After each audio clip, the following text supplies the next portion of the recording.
ಇಂದೇ ಡೌನ್ಲೋಡ್ ಮಾಡಿ ಮತ್ತು ನಿಮ್ಮ ನೆಚ್ಚಿನ ಶೋಗಳನ್ನ ಆನಂದಿಸಿ. ಬಾಗಿಲನ್ನು ತೆರೆದು ಸೇವೆಯನ್ನು ಕೊಡೋ ಹರಿಯೇ, ಕೂಗಿದರು ದನಿ ಕೇಳಲಿಲ್ಲವೇ.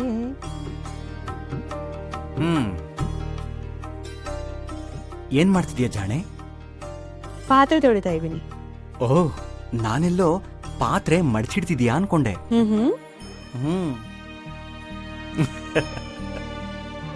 ಅಲ್ಲ, ಅಷ್ಟು ಚೆನ್ನಾಗಿ ದಾಸರ ಕೀರ್ತನೆ ಎಲ್ಲ ಹಾಡ್ತಾ ಇದ್ದೆ, ಯಾಕೆ ನಿಲ್ಲಿಸ್ಬಿಟ್ಟೆ ಜಾಣೆ? ನೀವು ಬಂದ್ರಿ, ಅದಕ್ಕೆ ನಿಲ್ಲಿಸ್ದೆ. ನಾನ್ ಬಂದ್ರೆ ಹಾಡ್ ನಿಲ್ಸೋದಾ? ಹೌದು. ಅಲ್ಲ, ನೀನು ಕೂಗಿದರೂ ದನಿ ಕೇಳದೆ ಅಂತ ಹಾಡ್ತಾ ಇದ್ದೆ. ನೀನು ನನ್ನನ್ನೇ ಕೂಗ್ತಿರೋದು ಅಂತ ನಾನ್ ಬಂದೆ. ಹೌದು, ನಾನು ಯಾರ ದರ್ಶನ ಕೊಡ್ಲಿ ಅಂತ ಹಾಡ್ತಾ ಇದ್ನೋ ಅವರೇ ಬಂದ್ರಲ್ಲ, ಅದಕ್ಕೆ ನಿಲ್ಲಿಸ್ದೆ. ಓಹೋ,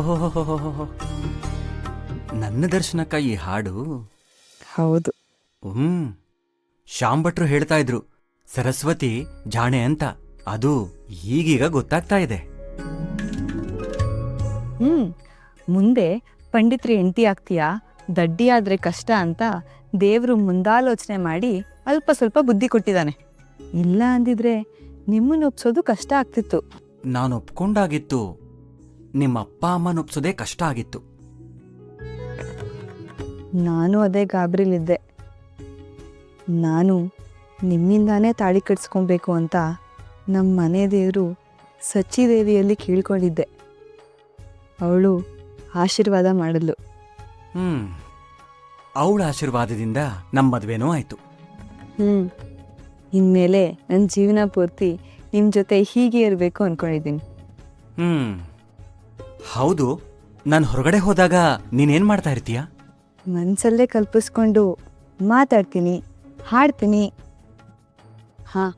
ನಂದೊಂದು ಆಸೆ ಇದೆ, ಈಡೇರಿಸ್ತೀರಾ? ಒಂದಾದ್ರೆ ಈಡೇರಿಸಬಹುದು, 2-3 ಕಷ್ಟ.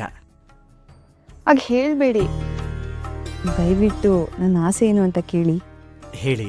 ನೀವು ಒಪ್ಪಿಗೆ ಕೊಟ್ಟರೆ ನಿಮ್ಮನ್ನು ಮಡ್ಲಲ್ಲಿ ಮಲಗಿಸ್ಕೊಂಡು ರಾತ್ರಿಯೆಲ್ಲ ನಿಮ್ಮ ಮುಖ ನೋಡ್ತಿರ್ಬೇಕು ಅನ್ನೋಂತೆ ನನ್ನ ಆಸೆ.